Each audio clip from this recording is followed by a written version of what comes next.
Well, I had to go pick up a lawnmower today. It's the first one since I used installed my winch. Everything went pretty flawlessly. It was a 50-inch, which 50-inch doesn't fit in here, but we got to slide in. It was tight, and the guy was quite impressed. So I'm going to take off the wiring so it doesn't get wet. Somebody mentioned in the comment section that there's wireless remote control ones, and that actually looks like a good idea, but I've decided that I'm just going to deal with it like this instead of spending more money on this. It's just not that hard to set up, I guess. It takes a couple minutes.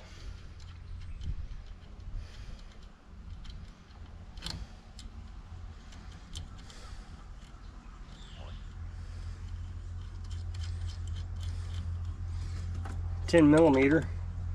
Just keep it in the truck. I think I'm going to get a voltage 12 volt. I have a 12 volt thing that where you can just kind of push it into the wire and it lights up, tells you what the voltage, and tells you that you're getting current. Might get another one to keep it in the truck just in case something goes wrong with this. I can isolate it real quick.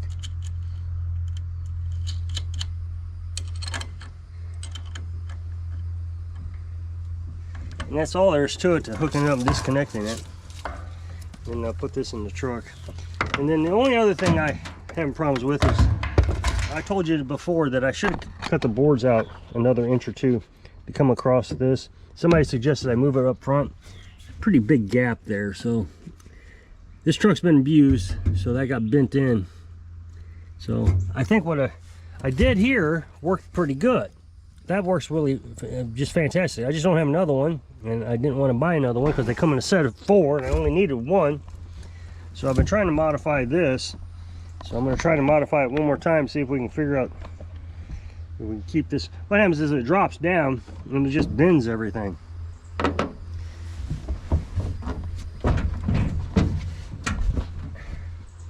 Don't go anywhere. I'll be right there.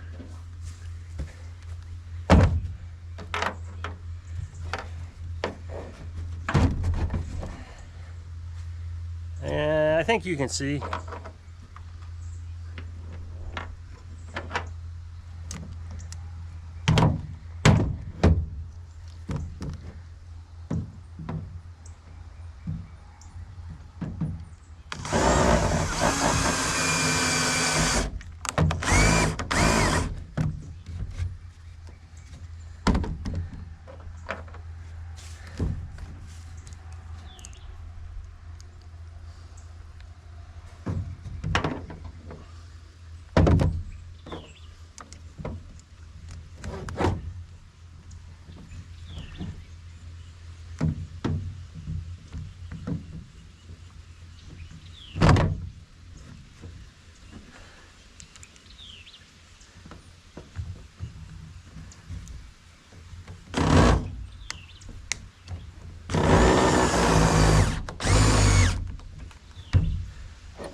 I think that did it.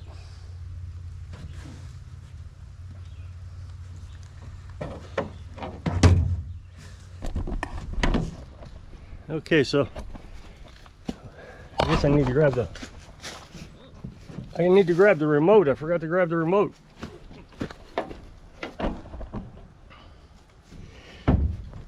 And my back is doing a lot better today. I'm having a lot easier time getting around.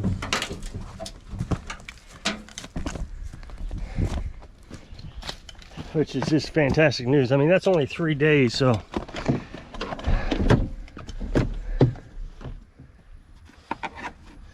Put the wrench underneath the seat. These seats are neat. You need 2 hands.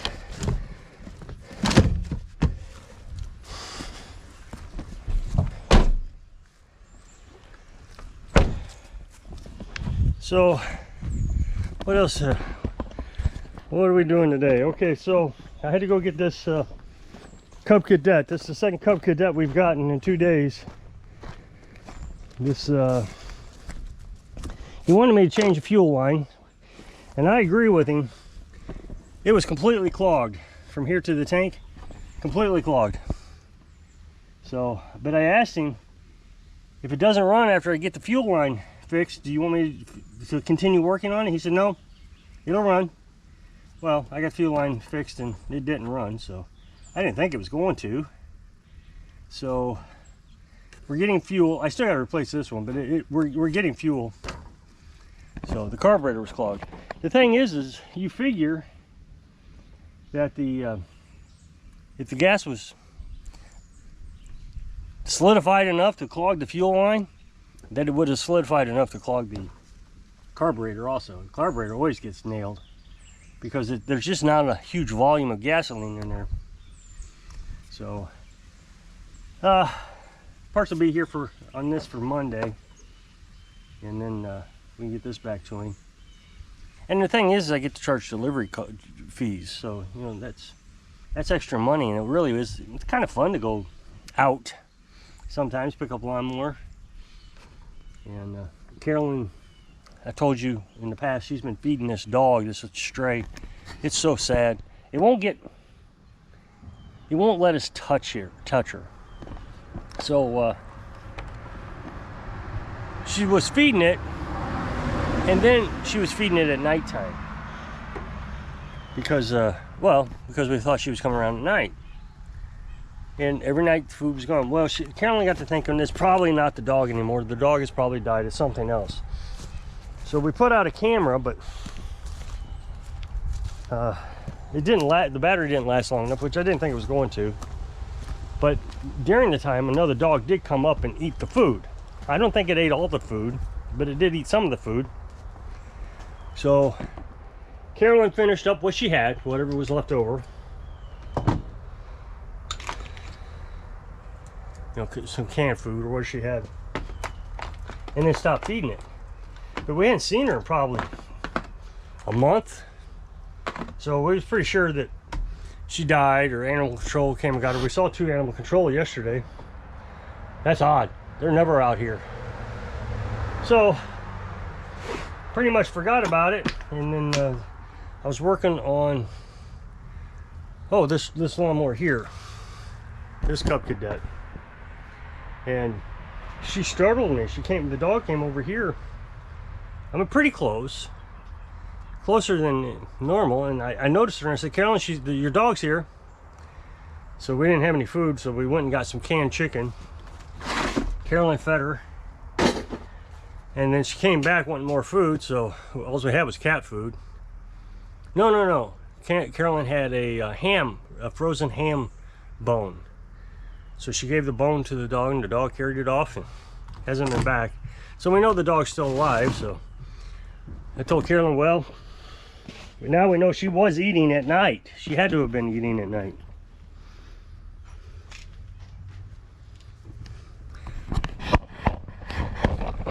Because she wasn't coming around during the day. So that means she was getting her fill at nighttime. And my guess is it's probably safer for her to come out at night. There's no humans, there's no cars. And I don't think the town likes her very much. They keep complaining about her on Facebook. So, I mean, if we could catch her, I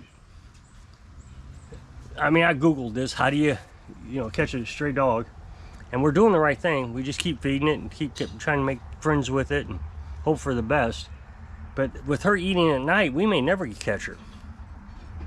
But anyway, so anyway, we fed her 2 cans of chicken. And then she came back and startled me again over on this side. And so Carolyn gave her the cat food, like I said. So, or the ham bone, that's what it was, ham bone. And then when we picked up the lawnmower, we were able to go to Dollar General and get some cat food. The reason this is important, I was trying very hard not to drive the truck unless it's absolutely necessary that we drive the truck, like picking up a lawnmower. We're going to the big town about every week and a half now to pick up our snacks and, you know, pick up a few pieces of packages of meat. Just that way we're keeping the miles less actually than what we were before. See, we were going to a Dollar General almost every other night, and that was, you know, 3 or 4 times a week, and mileage was getting up there. The problem is the oil temperature wasn't getting hot enough, and that's what was causing all our problems with the truck. Is well, at least that was part of the problem. So I've decided that we're not going to drive the truck unless we're able to drive it more than 12 minutes. That's when the temperature of the oil gets up to temperature in warm temps. In the winter, it may be different. Since we were going to pick up a lawnmower, it was 9 miles out there. Left it running to load the lawnmower. 9 miles back. Well, on the way, we stopped at Dollar General and picked up some cat food. So that was 18 miles, plus all the time we sat around loading. And then when I got back, I unloaded with the engine running. You got to have that engine running to run that winch. It takes a lot of energy, and I don't want to run the battery dead, so we just left it running. I really enjoyed it today. It was a lot of fun loading that lawnmower. So then we got back. Somebody left us this push mower. This is the second one I've worked on this week. The Walmart brand, same problem. The carburetor, everybody leaves gas in it, and then they think it's a spark plug. Every one of them. It needs a spark plug. No, it needs carburetor cleaned. And everybody thinks it's a spark plug. Well, if you think spark plug, just change it. I mean, really, what's the big deal? So, and then this guy with the John Deere, who was in such a big fire hurry to get it back, still hasn't picked it up. So when I called him like on Tuesday, I said it was done.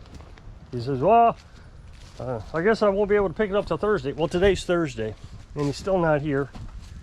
So I doubt if he's going to make it today. Haven't heard a word from him. When you're running these zero turns and you have a tire replacement, you need to really replace both tires, or replace the tire with the same brand. So this has 2 different wheels on it. This one holds 10 psi. This one holds 22 psi. They're the same size. They're just different brands. This one's a Kenda, and the other one's a Cargill.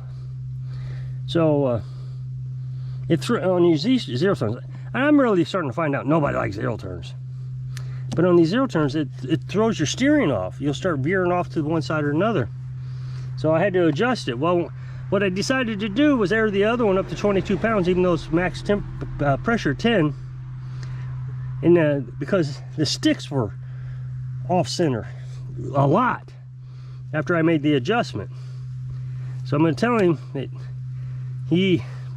although I'm not too sure it's a good idea, but he needs to keep that other one up to 22 pounds so it'll equal out. If you drop this one down to 10 pounds, then it looks flat. So that didn't work. But I'm really learning that zero turns are just a symbol, a status symbol. Like owning a Corvette or a Mustang, I guess. Nobody likes them. I know I don't like them. I wouldn't own one. I'm not so worried about status, as you can tell. I live in a little house. But people get them because they think that, oh, my neighbor's got one. Nobody around here is doing those stripes. Nobody. We're just too rocky and too hilly. Everybody complains about running these on the hill. They don't work on the hill. So why did you buy it? Go buy the Beast. It's a 50-inch. This is 48. The Beast is 50-inch. That Cub Cadet's a 50-inch. That Cub Cadet over there is a 48. So why do you need this? And the thing is, you know, the zero turn leaves a divot in your yard every time you do a zero turn. So that I don't know. I don't recommend them. So I'm going to jump off of here. So if you'll click this up next box, it'll take the video over to my other channel. So hope I can inspire you. Stop worrying about your status so you can live your dreams. Thanks for watching.